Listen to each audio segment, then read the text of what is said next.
हृदय की बात कह रहा हूं, समझना। बहुत बार ये देखा,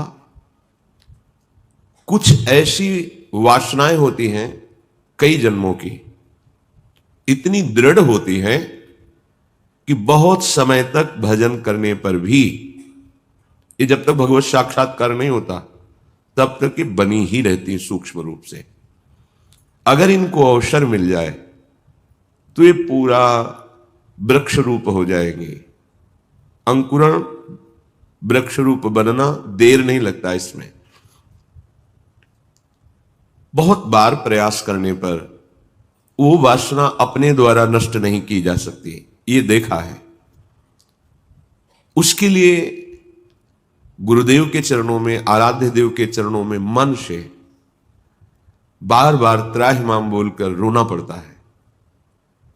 ये अंदर की बात कह रहे, आगे चल के देख लेना। आर्त भाव से रोना पड़ता है, प्रभु हार गया, क्या करूं, कैसे करूं। चाह नहीं है पर वासना है। ये एक अजीब स्थिति साधन काल में देखी गई। मन से पूछ रहे हैं तुम्हें चाह है, नहीं, पर अंदर वासना है। बड़ी अशांति का अनुभव होता, कैसे दूर होगी, क्या किया जाए। जो करना चाहिए वो तो करके हार गया, फिर भी वो जब हार गया तब पूरी दृष्टि प्रभु के चरणारविंद की तरफ है। पर धैर्य पूर्वक, ये अनुभव की बात कहते हैं, बहुत काल तक तुम्हारा विश्वास, तुम्हारी श्रद्धा, तुम्हारा धैर्य टूटना नहीं चाहिए। कि हमने सैकड़ों बार प्रार्थना की, इतने वर्ष से मैं जल रहा हूं लेकिन मुझे शांति नहीं हुई, मेरा विकार नष्ट नहीं हुआ। धैर्य, ये शब्द याद कर लो। धैर्यवान रहना, विचलित मत होना, परिणाम में बिल्कुल निर्विकार हो जाओगे। पर वो कितना समय लगेगा ये प्रभु जाने। वो एक सेकंड में भी हटा सकते हैं। और अभिमान यदि गलित नहीं हुआ है तो कुछ समय भी लग सकता है, जलना पड़ेगा, अभिमान गलित होगा। जब आर्त भाव से पुकारोगे तब निर्विकारता की स्थिति प्रभु दे देते हैं। फिर विकारी भोगों के बीच में रहने पर भी कोई विकार का खेल नहीं हो सकता, कोई भी इच्छा ही स्फुरित नहीं होगी, वासना ही नहीं है, चाह ही नहीं है। ये बहुत धैर्य से सुनो ना, ये उपासकों के लिए कह रहा हूं। आपके अंदर साधन भजन करते हुए वासना दिखाई देगी, आपको आकर्षण दिखाई देगा, उसमें दम नहीं है। वो तुम्हें परास्त नहीं कर सकती, केवल भयभीत करती रहेगी। वो भी हमारी शरणागति में बड़ी सहायक होती है, क्योंकि सब साधन करने पर अहम पुष्ट नहीं होने देती। क्या अभी देखो ये है ना, क्या अंदर से प्रश्न, क्या ये मलिन वृत्ति है ना, तो किस बात की साधना, क्या साधक हो। तो हे नाथ, अब मार्ग दूसरा नहीं, सहयोग किसी से नहीं, अपनी बात किसी से नहीं कहना। प्रार्थना है, समझ लीजिए, आंतरिक बात कह रहा हूं। अपनी स्थिति की बात किसी से नहीं कहना कि आपके हृदय में कौन सी वासना कितना स्फुरित हो रही, किसी से भी नहीं, किसी से भी नहीं। और धैर्यवान रहना, विचलित मत हो जाना। उस वासना को बढ़ावा देने वाली कोई भी दृष्टि, वार्ता, चेष्टा मत करना। और कितना भी समय लग जाए, अपनी आस्तिकता नहीं हटनी चाहिए, विश्वास नहीं हटना चाहिए, बिल्कुल निर्विकार हो जाओगे, बिल्कुल। यह गुण साधन ते नहीं हुई, तुम्हारी कृपा पाओ कोई कोई। वो कृपा उसी को मिलती है जो आर्त भाव से बलहीन होकर प्रभु को पुकारता है, नाथ मेरे बस की बात नहीं रह गई, हर उपाय करके देख लिया। सच्ची मानिए, बहुत ये विचित्र सूक्ष्म बात है, अगर समझ जाओगे तो विचलित कभी नहीं होगे। नई अवस्था साधन मार्ग में बड़ी तीव्रता, जब देखा सूक्ष्म वासना हृदय में है। सावन का महीना था, जल पीकर सावन भर रहेंगे, देखते हैं वासना कैसे रहती है। कोई फर्क नहीं पड़ा उसमें, अन्न का त्याग करते हैं। कई वर्ष तक आलू गुड़ जो भी फलवश, कभी दूध मिल जाए, गंगा किनारे या गांव में सेव संतरा अंगूर केला, ये तो प्रश्न ही नहीं उठता, कुछ फर्क नहीं पड़ा। वो ऐसी सूक्ष्म स्थान पर बैठी रहती है अहम में, उस पर कोई फर्क नहीं पड़ता। बड़े बड़े सात्विक अनुष्ठान करने पर भी उस पर कोई फर्क नहीं पड़ता। तभी गोस्वामी जी भी लिख रहे हैं, हो हार्यो कर जतन विविध विधि अतिशय प्रबल अजय, तुलसीदास बस होई तबहि जब प्रभु पेरक बर जाए। बिल्कुल सिद्ध बात समझ लो। गंगा जी में खड़े होकर के आर्त भाव से पुकारते, प्रभु आप देख रहे हैं एकांत सेवन, आप देख रहे हैं संयम आहार, फिर भी ये वासना क्यों, फिर ये क्यों जला रही है? कोई उत्तर नहीं मिलता। पर दूसरा मार्ग नहीं, किसी का संग नहीं, किसी से प्रश्न नहीं, पता नहीं कैसी सलाह दे दे कि हमारा विश्वास, हमारा धैर्य विचलित हो जाए। नहीं, अपनी बात प्रभु से। प्रार्थना में बहुत सामर्थ्य देखी है। ये अंदर की बात कह रहे हैं, बिल्कुल समझ जाना। ये इसलिए कह रहे हैं, ये मार्ग बहुत फिसलन वाला मार्ग है, बहुत संभाल संभाल के कदम रखने। अंत तो गत्वा ये आया कि भाई हम आपके जैसे भी हैं वैसे आपके, अब आप देख लो, जैसे रखना चाहते हो वैसे रखो, नाथ मैं हार गया हूं, आप देख लो। कब वो चली गई पता ही नहीं चला। जिससे हम लड़ते रहे, जिससे हम जलते रहे, जिसके लिए हम साधन करते रहे, नहीं फर्क पड़ा। और जब उनके भरोसे छोड़ दिया, कब वो वृत्ति चली गई पता ही नहीं चला। इसीलिए बात कल चिंतन में चल रही थी कि अगर कोई समझ पाए तो इसे जरूर बताएं कि ये करने से नहीं होता, ये होने से होता है। बस देख लिया, मैं आपके बनने योग्य नहीं हूं, पर जैसा हूं आपका हूं, देख लो प्रभु, आप राजी हो तो राजी, मैं जलता रहूंगा, कुमार्गगामी नहीं बनूंगा, अन्य अवलंबन नहीं लूंगा, जलता रहूंगा। आप राजी हो मेरी जलन में, जीवन भर जलाते रहो, आप देख लो। अब मेरे बस का नहीं रहा, क्योंकि वो सूक्ष्म ऐसा कि वहां कोई प्रहार ही नहीं पहुंच रहा। अंतःकरण की अहम के महल में सूक्ष्मता से वो रह रहा है। जो भी करो वो बहुत पुष्ट हो रहा है। केवल हटा या हटेगा या हट रहा है तो प्रभु की कृपा से। इसलिए बड़े बड़े महापुरुषों के वचनों में दैन्यता और कृपा शब्द आता है। दैन्यता को हम तुच्छा परम मधमा कृपा, हेश वृंदावनस्य, ये वृंदावन की महिमा, ये वृंदावनेश्वरी की महिमा, वृंदावनाधीश्वर की कृपा। ये अंदर से कह रहा हूं, समझ लो, एकदम समझ लो। धैर्यवान रहना, विचलित मत होना, ये न सोचना कि इतना समय हो गया अभी नष्ट नहीं हुआ, बिल्कुल नष्ट हो जाएगा, पता ही नहीं चलेगा। जैसे आप कब जवान हुए, कोई तारीख, कोई तिथि, किस दिन आपकी दाढ़ी मूछ उगी, आपने समय, तारीख, ऐसे वो घड़ी भी याद नहीं रहेगी कब आप निर्वासनिक हो गए। कभी स्मृति में आएगा, अच्छा ये तो बहुत वर्षों से जलाया, वो तो अब ढूंढे भी नहीं मिल रही वृत्ति, गई। देखो प्रभु की कैसी कृपा हुई, ऐसा अनुभव होता है। श्रीपाद कह रहे कि शास्त्र और गुरुदेव के वचन करोड़ों बार समझाए जा रहे, तुम्हें समझ में नहीं आ रहा। जिससे लोक निंदा हो ऐसी चेष्टाएं, ऐसे आचरण, तुम क्यों संयम में नहीं रह रहे? देखो इतना तो है कि हृदय जल रहा है, पर चेष्टाओं पर अंकुश होना चाहिए। हृदय में चाहत जला रही है संसार के भोगों की, पर हम बाहर से संयोग नहीं होने देंगे। तो उससे क्या होगा?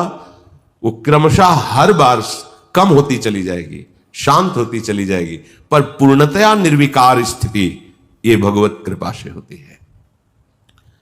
मनागपि च नोत्सहे हत मनो युवत्या हृतम निरोधुमत ईदृशम किम विताश वृंदाटवी। ए भाई, अपने भाग्य को नीचा मत गिराओ, माया के द्वारा अपरहित मन से अधर्माचरण मत करो, बहुत पछताना होता है। प्रमाद स्थिति में समझ में नहीं आता, गलती हो जाती है। जब गलती हो जाती है तो उत्साह नष्ट हो जाता है, तो लगता है अब क्या, फिर वो गलती पे गलती, गलती पे गलती करता हुआ, फिर उसको लगता है इसके बिना तो मैं जी ही नहीं सकता। गया हत भाग्य, नीचे गिर गया, भाग्य नष्ट हो गया उसका। जो मनुष्य जीवन, दिव्यता, भगवत तत्व का बोध, भगवत प्रेम प्राप्ति, जगत मंगल करने वाला, वो गिर गया। जहां हमें यह बनना चाहिए था, वहां हम वासना के अधीन हो गए। श्रीपाद कह रहे हैं, अगर कोई रोक सकता है मुझ पतित को, निरुद्ध मत ईदृशम किम विताश वृंदाटवी, तो मुझे वृंदावन रोक सकता है। श्रीपाद की निष्ठा धाम की अद्भुत है। ये धाम मुझे निर्विकार कर देगा। यहां फिरे स्वार्थ आपने, भजन गए फिरे बां। श्री ध्रुवदास वृंदावन का जिसको अनुभव हुआ तो देखा है कि वृंदावन का आश्रय ले ले तो धीरे धीरे वो हृदय को निर्विकार कर देता है, प्रिया प्रीतम में कर देता है। यहां से बाहर जो आते जाते जन अनुभव करें, यहां एक आते ही एक दिव्यता है, एक अलौकिक निर्विकार की स्थिति अपने आप यहां है। वो बाहर निकलते ही वो भजन, वो आनंद, वो चिंतन अपने आप हट जाता है, क्योंकि त्रिगुणात्मिका माया का प्रवाह है। ये धाम है। जो निरंतर धाम में वास करते हैं, अगर वो सावधान होकर के रहने से रहे तो श्रीपाद कह रहे हैं कि राधा कीर्ति सुधा रसेन रसना रात्रिं दिवं पूर्यता श्री वृंदा विपिने तदीय पदयो कैंकर्य में वार्थ्याम धैर्यं स्वर्णमयी स्थितुर्नववयो रूप श्रियाहार्यतां प्रेमाश्रुत पुलकादि भाव विभव व्यक्त्या जगत्तार्यतां। यदि आप रहनी से रह गए वृंदावन में तो आपके हृदय का परिवर्तन होना प्रारंभ हो गया। आपको श्री जी की चर्चा, प्रभु की चर्चा ये अमृत जैसी लगने लगेगी। जैसे देखो, आपको कोई कहे कि 3 बजे रात्रि के जग के दिनचर्या करके स्नान आदि आपको पहुंचना है, कितना बोझा लगेगा इस समय सोना छोड़ करके दिनचर्या। लेकिन बिना किसी कष्ट के आप, बिना किसी विषाद के आप बिल्कुल उत्साहित होकर, तैयार होकर सत्संग में आते हैं। ये वृंदावन की कृपा है जो हमारे मन को ऐसा किया गया है। नहीं तो शरीर सुख में ही हम संतोष किए हुए बैठे हैं, परमार्थ की, अध्यात्म की वृत्ति की तरफ है ही नहीं। वर्तमान के भोगों में मगन हुआ प्राणी वो भविष्य को नहीं देख पा रहा है कि मेरी अमूल्य श्वासें, मेरा अमूल्य समय व्यर्थ में नष्ट हो रहा है। शरीर छूटने के बाद फिर पछताना ही पछताना है।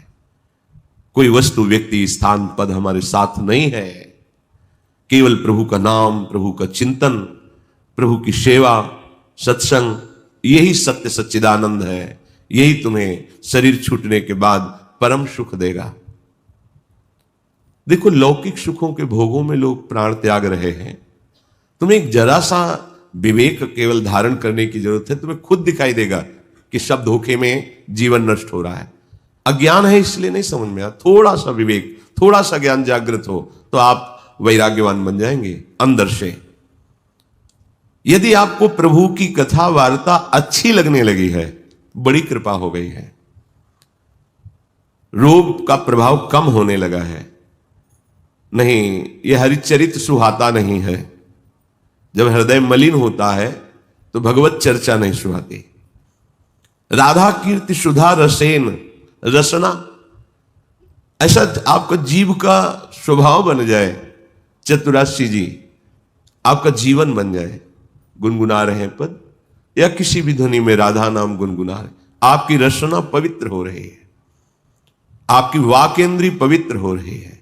जब राधा राधा बोलते हैं तो ये जो रस निकलता है मुख में, ये बहुत बड़ा चरणामृत है। जैसे हम नाम का स्नान कराते तो चरणामृत होता है ना, राधा राधा राधा। तो जो अंदर ये जब हृदय में पहुंचता है तो पापों का नाश करता है।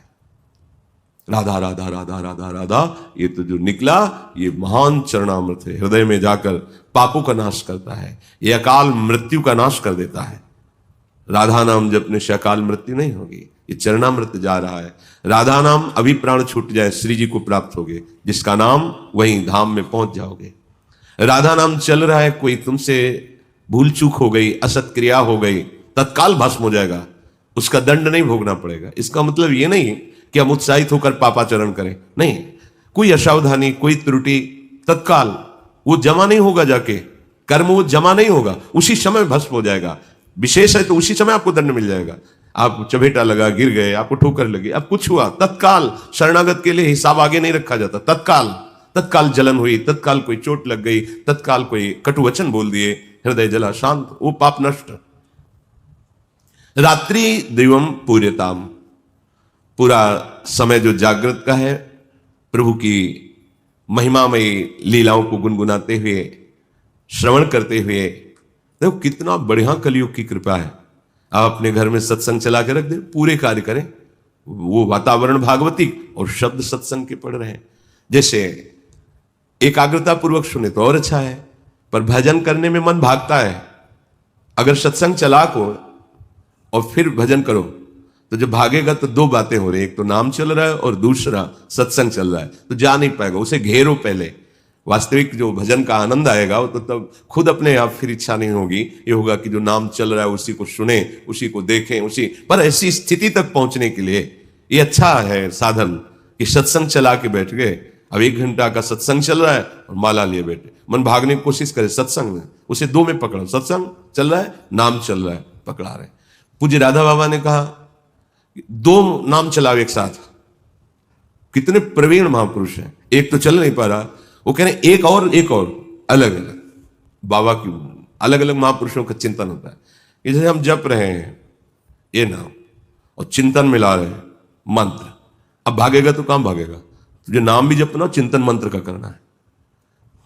चल रहा है मंत्र, चिंतन राधा नाम, देखो एक ही में नहीं टिकता है तो 2। कितने प्रवीण, भाग तो भाग, कहां भाग के जाएगा, घेरते हैं। तो चलो अपने में इतनी योग्यता नहीं है कि एक साथ, तो फिर सत्संग है, प्रभु की छवि सामने रख लो, बार बार निहारते रहो। इसको डबल लगाना पड़ेगा। वास्तविक परमानंद का अनुभव एक में ही होगा, पर वहां तक पहुंचने के लिए हमें एकाग्रता लाने के लिए ऐसे बाहरी साधन रखने चाहिए जिससे अब बाहरी साधन टेलीविजन न रखे कि माला चल रहा है और नाटक सिनेमा देखोगे तो फिर वो नहीं। भागवती की होना चाहिए, कोई भगवत प्रेमी महापुरुष के वचन या प्रभु की छवि रखें, बार बार नख शिकलो अंगंग माधुरी देख रहे हैं, नाम जप कर रहे हैं, या नाम जप चल रहा है और किसी पद की पंक्ति को बार बार, भाग नहीं पाएगा, जैसे घेरा जाता है। भोजन के समय हमने देखा कि मन जो है वो छोड़ने की चेष्टा करता, अभ्यास के समय, तो इसे बड़े पद में फंसाया, पद कंठस्थ, तो बड़े पद में शुरू किया। अब आराम से पूरी पद में दृष्टि, क्योंकि बड़ा पद भूल जाएंगे तो भूल जाएंगे, फिर आराम से पा रहे और पद पूरा चल रहा है। धीरे धीरे ऐसा एक कवल उठाते ही पद चलने लगे। अब 1 घंटा लगे प्रसाद पाने में, आराम से पा रहे हैं, पूरा पद चिंतन करते हुए। जहां हमें लगे कि हमारा भजन छूटता है वहीं से पकड़ाओ, मन को पकड़ाओ, कोई पद पकड़ा दो, कोई भजन पकड़ा दो, कोई ध्वनि पकड़ा दो। एक बार ये पकड़ लेना, फिर इसका स्वभाव है ये बार बार उसी को पकड़ता है। जैसे हमने विषयों को पकड़ा दिया तो बार बार विषयों में जाता है। प्रभु की भक्ति के अभ्यास में लगा दे तो ये इसका अभ्यास करने लगता है। इस संसार समुद्र से पार होना बहुत कठिन है, क्योंकि भगवती माया का ऐसा आकर्षण है कि एक क्षण में हम सत ज्ञान भूल जाते हैं। असत अज्ञान का ऐसा साम्राज्य सा छाया हुआ है, सत संकल्प करते हैं कि आज के बाद हम ऐसा नहीं करेंगे, पर विवश होकर के फिर माया हमसे वैसा ही करा देती है जो नहीं करना चाहिए। उसके लिए हमें अध्यात्म बल की आवश्यकता है। अध्यात्म बल बड़े कृपा पात्रों के हृदय में जागृत होता है। कृपा हमारे ऊपर है, पात्र हमें बनना है।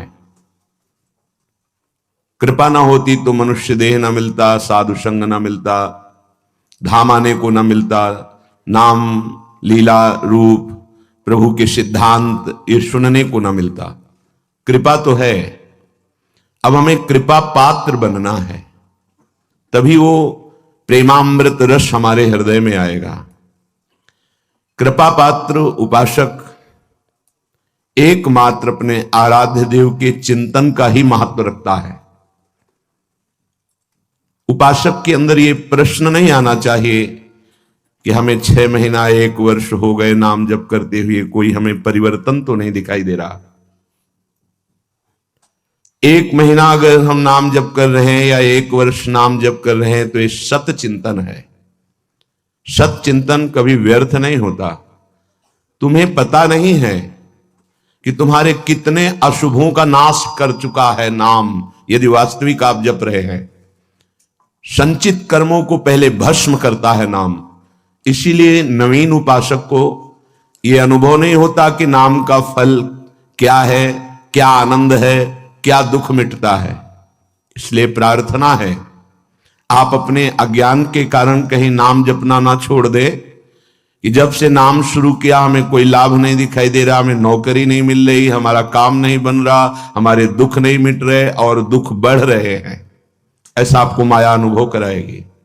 पर आपको दृढ़ विश्वास रखना है सदगुरुदेव के वचनों में, शास्त्र वचनों में, संतवाणी में। इसी विश्वास के सहारे हम अध्यात्म बल से युक्त हो जाते हैं। नहीं तो जब हम नाम जप करते हैं तो सबसे पहला काम नाम का होता है गोदाम में आग लगाना। जो हमारे संचित कर्मों का शुभ अशुभ गोदाम है उसको भस्म करता है। अब ये बात पता नहीं है तो वो वर्तमान में तत्काल फल देखना चाहता है कि हम नाम जप किए तो हमारी सारी कामनाओं की पूर्णता हो ही जानी चाहिए। नहीं, नाम जप का फल क्या हुआ, वो ऐसा सोचता है। पर ऐसा नहीं है। नाम जप सबसे पहले अशुभों का नाश करता है, फिर शुभ फंसाने वाले जो होते हैं वो उनका भी नाश कर देता है। इसके बाद क्रियमाण पूरा परम पवित्र करके भगवद अर्पित कराता है, प्रारब्ध भोगने की सामर्थ्य देता है। फिर आनंद का ऐसा उन्माद होता है, आनंद की ऐसी उत्तम अवस्था होती है जो वाणी से वर्णन नहीं की जा सकती। आप धैर्यवान बने, उत्साह पूर्वक नाम का जप, नाम का कीर्तन, नाम का चिंतन करें। परिणाम बहुत मंगलमय होगा। थोड़ा धीरज रखें, थोड़ा विश्वास करें। न एक एक नाम आपको उठा रहा है, अभी आपको समझ में नहीं आएगा। जब आपके पाप नष्ट हो जाएंगे, हृदय निर्मल होने लगेगा, तब आपको समझ में आएगा। मेरा मन प्रियाजू की कृपा से इस प्रेम रस में आविष्ट हो गया है। अब मेरे लिए वृंदावन से उत्तम कोई नहीं, क्योंकि वृंदावन ने मुझे प्रियाजू प्रदान किया, प्रियाजू के चरणों का प्रेम प्रदान किया, राधा नाम प्रदान किया। अब किसी की कोई मर्यादा नहीं। प्रेम की अपनी स्वयं की मर्यादा है कि वो किसी की मर्यादा नहीं रखता। प्रीति न काहू की कान विचारे, ये प्रेम है। प्रीति की रीति रंगीलो ही जाने। अगर प्रेम का सही रूप कोई जानता है तो प्रभु श्री कृष्ण जानते हैं। इसलिए वो मर्यादा पुरुषोत्तम के रूप में जब अवतरित हुए तो एक एक मर्यादा का पालन। और जब लीला पुरुषोत्तम प्रेमावतार श्री कृष्णचंद्र जी, महाराज की लीलाओं को समझना सदगुरु की चरण शरण में बैठकर भी हो सकता है। जो रसिक हैं, जो लाडली लाल के रस में डूबे हुए रसिक सदगुरुदेव हैं, उनके चरणों के समीप बैठकर ही इनकी लीला समझ सकते हैं। नहीं, इनकी लीला बड़े बड़े मुनियों के लिए भी अगोचर ही है। न देवैर ब्रह्मादेव न खलु हरि भक्तैर न सुहृदा। ये स्वयं बांके हैं, इनकी लीला भी बाकी है। ये बांके की बाकी लीला को जिसका कहीं कुछ बाकी नहीं रह गया वही समझ सकता है। कोई भी चाह, कोई भी लालसा यदि बाकी है तो बाकी की लीला को नहीं समझ सकता। जिसका हृदय समस्त कामनाओं से, इच्छाओं से रहित हो चुका है और प्रेम रस का रसिक हो गया है, वो इनकी लीलाओं को जानता है। श्रीपाद कह रहे, ये मैंने इसलिए कहा कि मेरा मन श्यामा श्याम के प्रेम में अब प्रवेश कर गया है और ये प्रेम पंचम पुरुषार्थ है। तो उपासक को बड़ी कृपा यदि वृंदावन धाम आने को मिले, आश्रय मिले, वास करने को मिले, उसमें विशिष्ट कृपा के सत्संग मिल जाए। सत्संग से हमारे समस्त संशयों का नाश हो जाता है और हृदय दृढ़ हो जाता है कि अब मैं मुक्त होना चाहता हूं। जीवन मुक्त महापुरुष ही प्रेम में प्रवेश होता है। ध्यान रखना, प्रेम रस तभी प्राप्त होता है, पहले प्रेम जीवन मुक्त करता है, तत्वबोध कराता है। सर्वान वस्तुतया निरीक्ष परम स्वाराध्य बुद्धिर्मम, जो उपनिषद कहते हैं सर्वम खलमिदम ब्रह्मणे नानास्ति किंचन, इसका पहले बोध होता है, फिर प्रेम रस प्राप्त होता है। जीवन मुक्त करके विदेह स्थिति से फिर वो प्रेम प्रदान करते हैं। जैसे पांचों भूले देह शुद्धि, ये विदेह स्थिति है। तब छठे भावना रास की, तब वो भावना में प्रवेश करता है।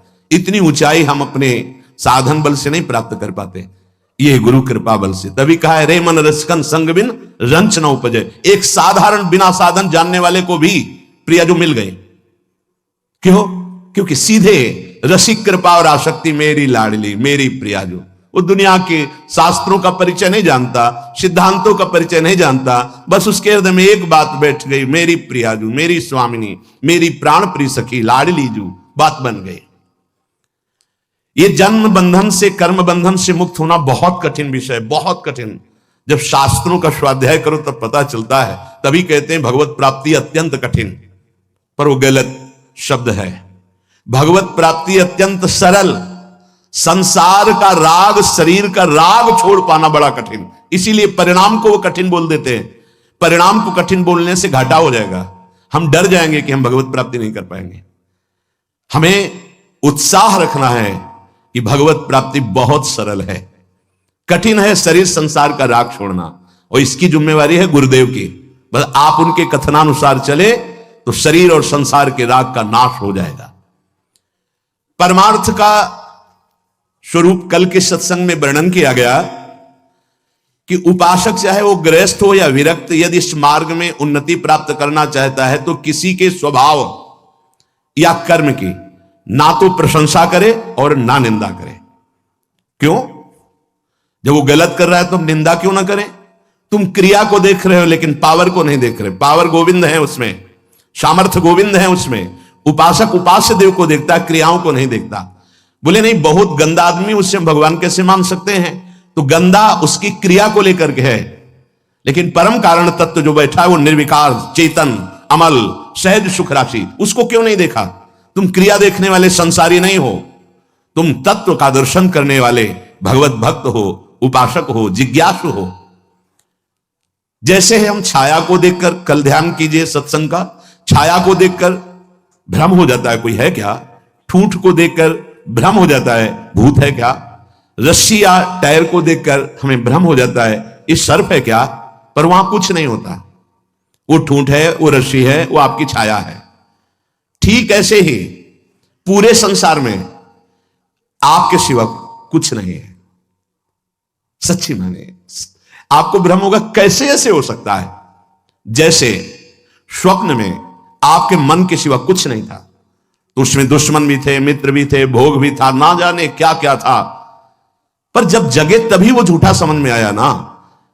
स्वप्न में तो आपको सब सत्य लग रहा था, ऐसे ही अज्ञान से युक्त होने के कारण आपको ये नानात्व तो सत्य लग रहा है। स्त्री पुरुष, अच्छा बुरा, नीच उत्तम अधम, ये आपको लग रहा है। श्री भगवान कह रहे हैं, बहुत गूढ़ प्रसंग है। अगर आज का प्रसंग समझ लेंगे तो प्रियाजू के चरणों में लिपट जाएंगे कि मेरे बस की बात नहीं। ध्यान से सुनिएगा। आत्मैव तदिदं विश्वम सृज्यते सृजति प्रभु। बहुत सुंदर विषय। भगवान ने अपने आप से अपने आप का सृजन किया है, दूसरा कुछ नहीं। आत्मैव तदिदं विश्वम सृज्यते सृजति प्रभु त्रायते त्राति विश्वात्मा ह्रियते हरितीश्वर। उसने अपने आप से अपने आप को बनाया। त्रायते त्राति विश्वात्मा ह्रियते हरितीश्वर, और अपने आप से अपने आप की रक्षा की, पालन किया। और फिर हृते हरितीश्वर, फिर अपने आप से अपना संहार किया। यह है सत्य विषय।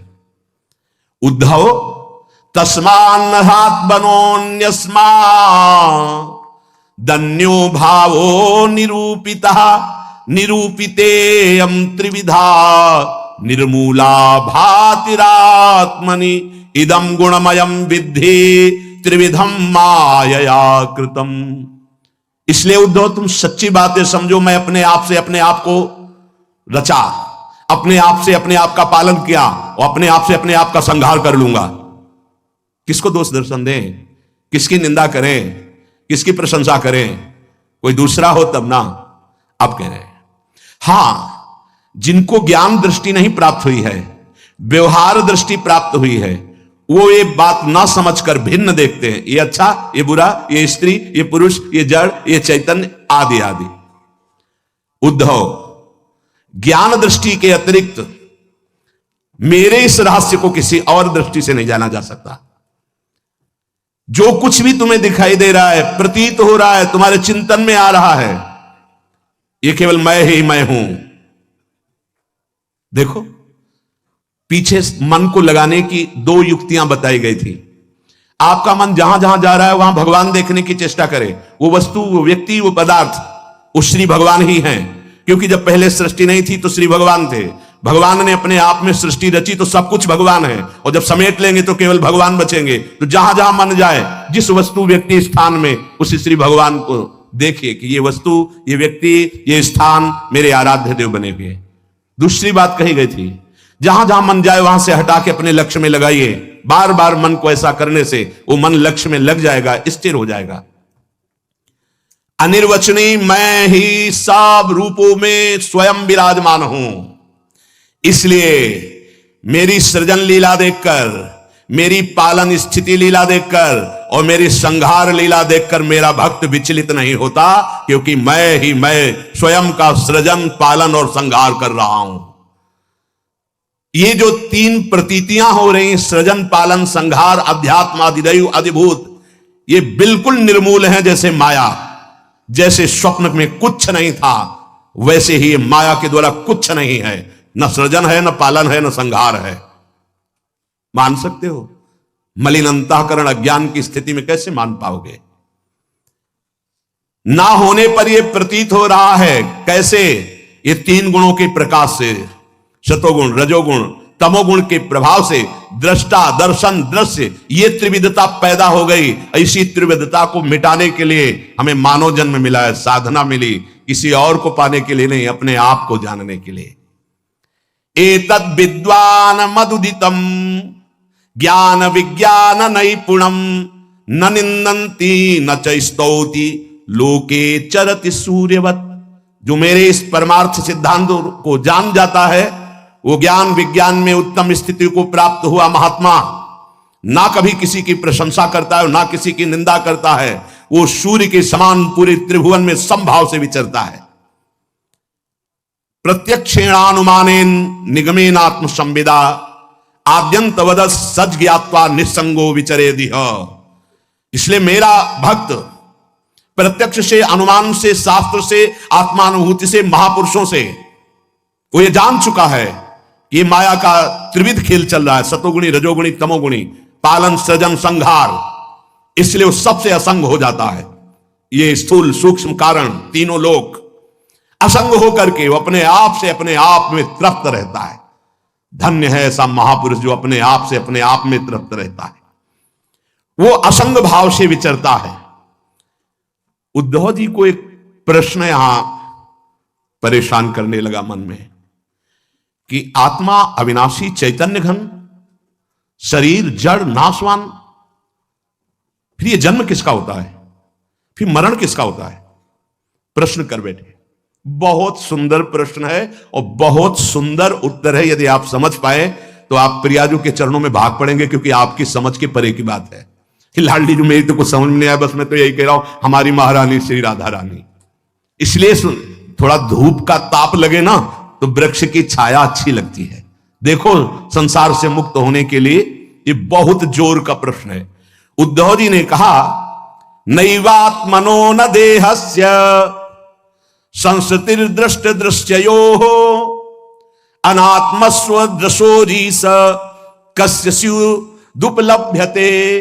प्रभु, ये चर्चा आपको मिलेगी नहीं प्रायः, क्योंकि कथन और श्रवण के लिए स्थान की भी जरूरत होती है। तो यह श्रीधाम वृंदावन, और यहां व्यक्त अव्यक्त बड़े बड़े महापुरुष पधारे हुए हैं। तुम्हारी दृष्टि नहीं है तो तुम्हें व्यक्ति समझ में आएगा। जहां भगवत शास्त्रों का सत्संग होता है वहां सनक सनंदन सनातन सनत कुमार श्री हनुमान जी महाराज, बड़े बड़े महाभागवत पधारते हैं, और उन्हीं के सानिध्य से समझ में आ सकता है। ये विशुद्ध भागवत परमार्थ मार्ग है। उद्धव जी ने पूछा कि भगवान, ये जो आत्मा है ये दृष्टा है, और शरीर जो है ये दृश्य है। आत्मा स्वयं प्रकाश है और देह जड़ है। ऐसी स्थिति में जन्म मरण किसका होता है? आत्मा का जन्म मरण हो नहीं सकता, क्योंकि स्वयं प्रकाश है, और जड़ शरीर का हो नहीं सकता, क्योंकि नाशवान विकारी है, ये तो यही नष्ट हो जाता है। महाराज, ये मरता कौन है और जन्मता कौन है? ना आत्मा और ना शरीर। अगर ये शरीर जन्मता मरता है तो शरीर को नष्ट करने के बाद फिर अब जन्म मरण खत्म हो जाना चाहिए, पर फिर शरीर मिलता है। आत्मा का हो नहीं सकता, क्योंकि स्वयं प्रकाश, निर्विकार, चैतन्य घन। तो ये होता किसको है जन्म मरण? इसका होना उपलब्ध है कि होता है जन्म मरण, तब ये होता किसे है भगवान? हे जगत गुरु, आप हमारे संशय की निवृत्ति करें। आत्मा व्ययो गुणः शुद्धा स्वयं ज्योतिरनावृतः अग्निवद्दारुवच्चिद्देहा कस्येह संसृति। नाथ, आपकी कृपा से इतना तो पता चला है कि आत्म तत्व अविनाशी है, प्राकृत अप्राकृत गुणों से रहित है, शुद्ध स्वयं प्रकाश है, कोई भी आवरण उसे ढक नहीं सकता। शरीर विनाशी है, साकार है, अशुद्ध है, आत्मा से प्रकाशित है और आवृत है माया के गुणों से। प्रभु, आत्मा तेज स्वरूप प्रकाशमान, शरीर काठ की तरह अचेतन, फिर ये जन्म मृत्यु संसार किसको प्राप्त होता है? कौन है जो बार बार जन्मता है मरता है? श्री भगवान वाच यावद्देहेन्द्रिय प्राणै रात्मनः सन्निकर्षणम् संसारा फलवास्तावत् पार्थो अविवेकिनः। भगवान श्री कृष्ण ने कहा, प्रिय उद्धव, बहुत तुमने विशुद्ध परमार्थ के स्वरूप का प्रश्न किया है। यद्यपि इस संसार का ज्ञान में कोई अस्तित्व नहीं है, अज्ञान के कारण यह भास रहा है, पर ध्यान देने योग्य बात, जब तक ये देह का अभिमानी है, मैं स्त्री मैं पुरुष, मैं ये देख रहा हूं, मैं खा रहा हूं, मैं बोल रहा हूं, इंद्रियों का अभिमानी है, प्राणों का अभिमानी है, तब तक आत्मस्वरूप जो निर्विकार सच्चिदानंदमय है, इस भ्रांति के कारण बार बार जन्म और मरण को प्राप्त होता रहता है। यद्यपि ना उसका कभी जन्म होता है ना मरण होता है, फिर भी भ्रांति, ये भ्रांति स्वप्न की तरह है। अर्थे हृद्यमाने पी संस्कृतिर न निवर्तते ध्यायतो विषया नश्य स्वप्ने नर्था गमो यथा।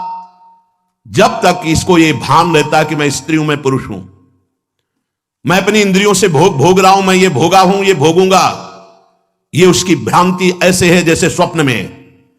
और स्वप्न में प्राप्त हुआ सुख दुख जब तक जागता नहीं तब तक सत्य भासता है। स्वप्न की विपत्तियां या स्वप्न का सुख कोई भी सत्य नहीं है, पर वो जब तक जगाया नहीं जाएगा तब तक उस विपत्ति या सुख को भोगता रहेगा।